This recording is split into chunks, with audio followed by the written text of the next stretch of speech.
Hi, and welcome back to Abnormal Psychology.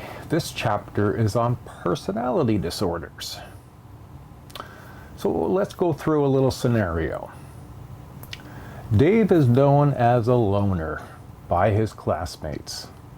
He seldom participates in social activities, and he has very few friends. He even avoids interacting with his resident roommates. Dave's favorite thing to do is to watch TV and play video games. Now, he doesn't go out to the movies. He has a few hobbies that seem to give him some joy.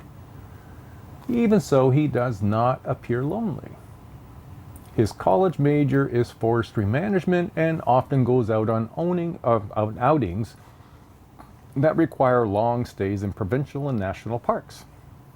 His classmates would sit together around a campfire at night and socialize. Dave would prefer to be by himself. Now consider Linda. And Linda works at a small startup business specializing in technology development. And she is described by friends and family and coworkers as extremely compulsive. When she attends team meetings, Linda is demanding and insistent that things be done correctly and in the manner in which they must be done. She's frustrated by her colleagues when she posts task lists for each project. Team members were expected to use red markers only and check off each task posted on the bulletin board once the job was completed. Linda became very upset when even the most trivial detail was not completed in accordance with her directions. Everything had to be done flawlessly. And now let's look at Will. Will went partying with friends in Toronto when he met a woman who offered him sex for money in a nearby hotel. Despite warnings from his friends to use a condom, he failed to do so. Throughout his life, Will is known for being reckless and impulsive. He enjoys risky and dangerous activities such as racing his car against other willing drivers, discharging his gun in the night sky. Will becomes bored easily and needs constant excitement. His impulsivity, distractibility, and constant need for change make it difficult for Will to hold down a job. Now, Dave, Linda, and Will's behavior, thoughts, and feelings typify how they generally respond to life situations. These behavioral and mental characteristics make each of these people in their examples unique and thus form the basis for their personalities. In psychology, personality refers to a pattern of recognizable behavior. Now, Dave prefers spending time alone and avoids almost all social interactions. Linda is detail-oriented, perfectionist, and inflexible. Will is, by contrast, impulsive, a thrill seeker, and a risk taker. So what makes anyone's personality pathological?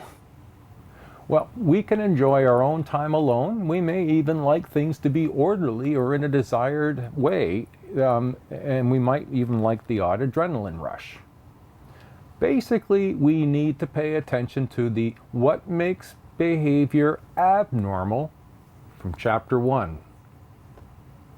So let's look at personality disorders. I'll be giving an overview of each personality disorder to assist you to gain some insight. Now, for this and all other disorders will be explored briefly, and as mentioned in previous videos, in 3 parts: description, cause, and treatment. So please review your text and gain more detail. And remember, from the orientation video, all content from my videos and your e-text are captured in our test questions. So they are both responsible. You need to have them both. Okay, so let's look and get started here. And we're going to begin with the types of personality disorders.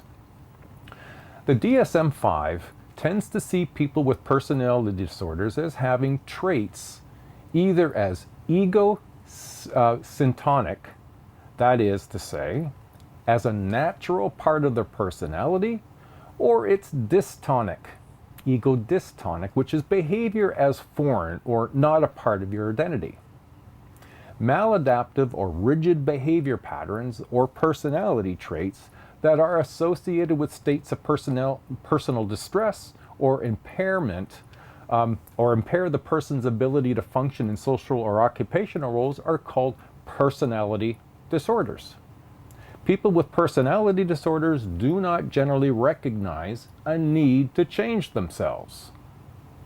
Personality disorders may be organized into 3 clusters. Cluster A would be people who are perceived as cold and eccentric. This cluster includes paranoid, schizoid, and schizotypical personality disorders, and we'll be looking at those. Cluster B, these are people whose behavior are overly dramatic, emotional, and erratic. This grouping will include antisocial, borderline, histrionic, and narcissistic personality disorders. And then cluster C, people who often appear anxious or fearful. This cluster is going to be inclusive of avoidance dependent, and obsessive compulsive personality disorder. Now that is not to be mixed up with obsessive compulsive disorder. And we'll get into that when we get to cluster C. We're going to start breaking down cluster A. Personality disorders characterized by odd or eccentric behavior. Now it includes people with paranoid personality disorder. They are unduly suspicious and mistrustful of others to the point that their relationships will suffer. But they do not hold the more flagrant delusions typical of someone with schizophrenia. Paranoid personality disorder is characterized by a belief that others are lying, cheating, or exploiting or trying to harm you in some manner. Secondly, a perception of hidden or malicious meaning in benign comments being made toward them. 3, it could be overthinking comments, analyzing, always with a negative conclusion. 4, an inability to work collaboratively with other people. 5, emotional detachment, the inability to connect with others, emotionally numb. And then lastly, hostility even towards others and extreme jealousy in some cases. A person with paranoid personality disorder will seem cold and hostile. Remember that to them, they are only trying to protect themselves from what they perceive to be constant threats toward themselves. It is normal to be reserved about displaying one's feelings, especially when one is among strangers, but people with schizoid personalities rarely express emotions and are distant and aloof. Yet the emotions of people with schizoid personality are not as shallow or as blunt as they are in people with schizophrenia. Now, a second cluster A type is schizoid personality disorder, which describes people who have a little, if any, interest in social relationships. They show a restricted range of emotional expression and appear distant and aloof. Schizotypical personalities appear odd and eccentric in their thoughts, mannerisms, and behaviors, but not to the degree, again, found in schizophrenia. Schizoid personality disorder is characterized by extreme introversion. They're withdrawn and not very social, emotionally distant, even from close family members. They're also not very interested in pursuing intimate relationships. Their fixation is on their own thoughts and feelings. Emotional detachment or emotional numbness, prefer solitary activities, and they often include a fantasy type activity such as video games. Now, a third type under this cluster A is the schizotypical personality that appears odd and eccentric in their thoughts and mannerisms and behaviors, but not to the degree of schizophrenia. That's why these are all sort of subcategories, if you will, because schizophrenia is a grouping all of their own, and it's much more extreme. So these aren't that extreme is what they're trying to capture here. And so schizotypical is characterized by indifference to and withdrawn from others. Ideas of reference, and this is a form of delusional thinking where they will read personal meaning of other people's behavior or external events. These are not accurate and are independent of all others' feedback. There's also this sort of magical or psychic thinking that can occur for people in this category. Their notion that you can influence the behavior and thoughts of others with your own thinking. Well, not so. They also might be inclusive of odd and elaborate styles of dressing and being very eccentric. Speech is often in metaphors, or over-elaborate or stereotypical, often revolves around specific topics. Belief that messages are hidden in public signs, radio, and on TV advertisements, etc. Also, an element of suspicion or paranoid ideas emerge in their speech. Inappropriate affect. Now, an inappropriate affect would be laughing at funerals. Your emotional affect might be flat, but it might also be inappropriate for the set of circumstances that you're in. And then lastly, they will also be lacking close relationships, except for the immediate family. Now, we're going to move into the next cluster, cluster B. And cluster B types include personality disorders characterized by dramatic, emotional, and erratic behavior. The first one we'll look at is antisocial personality disorder.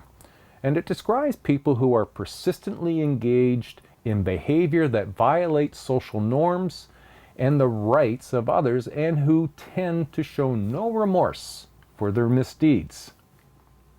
Often characterized by actions most of us would find unacceptable. Stealing from friends and family, pathological lying. Lying almost continually is what pathological lying is. Manipulating others with no concern for their victims and no feelings of remorse. The terms sociopath and psychopath were used to classify anti-personality disorder. Test terms included personality patterns that characterized by superficial charm, deceitfulness, manipulativeness, irresponsibility, sensation-seeking, and the lack of empathy, anxiety, or remorse. Combine that with the persistent violation of social norms, a socially deviant and nomadic lifestyle and full of impulsivity. As far as criminality is concerned, the antisocial behavior is concerned, not all criminals show signs of psychopathy. And only a minority of people with psychopathic personalities become criminals.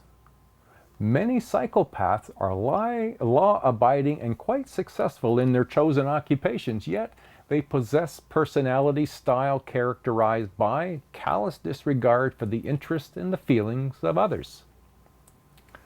Psychological and biological factors that might be associated with antisocial personality disorder and psychopathy, they include, and as was mentioned, a lack of emotional responsiveness, a lack of anxiety when in a stressful situation. Remember we mentioned that stress can produce appropriate responses that are normal. When there's a galvanized skin test response, or the GSR, it's lower than most other people. The craving for stimulation model. The optimum level of arousal, they need a higher level than normal arousal to maintain optimum level. It's not always bad. You want someone who is like that to, drive your rocket ship. You know, you want someone, or work on your brain as a surgeon. You want someone who's not going to get overly queasy or in a knot because they're doing something very stressful. They need that. Lack of restraint on impulsivity. The lower level activities in the frontal lobe inhibits impulsive behavior. Fourth, limbic abnormalities. Psychopaths that engage in criminal activity may have lower activity in the emotional processing areas of the brain. Now, I'm going to post in week 6 with this video an interview with a Dr. Dutton and his account of the research into psychopaths, just for your own information. The next grouping in cluster B is the borderline personality disorder, and it's defined in terms of instability in one's self-image, relationships, and moods. People with borderline personality disorder tend to be uncertain about their values, goals, loyalties, careers, choices of friends, and perhaps even sexual orientations. People with borderline personality disorder often engage in impulsive acts that are frequently self-destructive. Now, it's characterized by a number of features: difficulty in controlling emotions or impulses, frequent dramatic changes in mood, opinions, or plans, history of stormy relationships, often involving frequent, intense anger and possibly physical fights. The fear of being alone, despite a tendency to push people away. There's a feeling of emptiness and very unstable relationships and moods. The next one we'll look at is what's known as histrionic personality disorder, and it tends to be highly dramatic and emotional in their behavior and highlighted by excessive need to be the center of attention and to receive reassurance, praise, and approval from others. Now, such persons often appear overly dramatic and emotional in their behavior, and it's characterized by a tendency to be overly dramatic, seems to be acting. The term histrionic refers to a person who is theatrical in manner, excessive sensitivity to approval of others, attention grabbing, often sexually provocative clothing and behavior. Attention seeking is not always good attention. Bad attention is better than no attention as far as they're concerned. The need to be the center of attention is critical. Excessive concern with physical appearance, and a false sense of intimacy with others. They believe everyone loves them when oftentimes people find them very irritating. Constant and sudden emotional shifts, and very social and extroverted, but self-sabotaging. Now, related to histrionic is the next one, whereas people with narcissistic personality disorder have an inflated or grandiose sense of themselves, like those with histrionic personality, demand to be the center of attention. It's characterized by, similarly, an inflated sense of and preoccupation with one's own importance, achievements, and talents, a constant attention-grabbing and admiration-seeking behavior. However, unlike histrionic personality disorder, a person with narcissistic personality disorder looks only for the positive attention. Excessive anger or shame in response to any criticism, manipulation of others to further their own desires, a belief that they are special and unique. Often there's a preoccupation with fantasies of power, brilliance, and recognition. Often they're envious of others and believe others are envious of them. Now, lastly, we'll go into cluster C. Personality disorders characterized by anxious or fearful behavior. Here we're looking at avoidant personality disorder as one, which describes people who are terrified of rejection and criticism, that they are generally unwilling to enter relationships without unusually strong reassurances of acceptance. Characterized by hypersensitivity to criticism or rejection, they may impose a self-imposed social isolation, extreme shyness in social situations, though strongly desiring close relationships, longing to be accepted but will do anything to avoid being criticized. Now, people with dependent personality disorder are overly dependent on others and have extreme difficulty acting independently or making even the smallest decisions on their own. Characterized by very similar to avoidant personality disorder, with main difference being that there is a distinct dependee upon whom the person is dependent. There's a designated individual who plays a part in this. Excessive dependence on others, usually a specific person, to meet your physical and emotional needs. Tolerance of poor, even abusive treatment in order to stay in relationships. And an unwillingness to independently voice opinions, make decisions, or initiate activities. Now here comes the one that I said you need to be a little bit, it's not the same as OCD. People with obsessive compulsive personality disorder have various traits: orderliness, perfectionism, rigidity, and excessive attention to detail, but without the true obsessions and compulsions associated with obsessive compulsive disorder, which was the anxiety-based. What it is characterized by is excessive concern for order, rules, schedules, and lists. Perfectionism, often so pronounced that you can't, and they can't complete tasks because the standards are impossible to meet. An inability to throw out even broken or worthless objects. An inability to share responsibility with others. They want to do it all to themselves. An inflexibility about ideas, beliefs, and methods. And this is the right way. Period. Do it. Compulsive devotion to work at the expense of recreation and relationships. Financially stinginess and discomfort with emotions and other aspects of close personal relationships, since they cannot be controlled or structured. Okay, and then we get into problems with the classification of personality disorders. You might have seen some things that made you go, Various controversies and problems around the classification of personality disorders, including the lack of demonstrated reliability and validity. Remember, those were two things out of the chapter 2, I think, that we did that are important.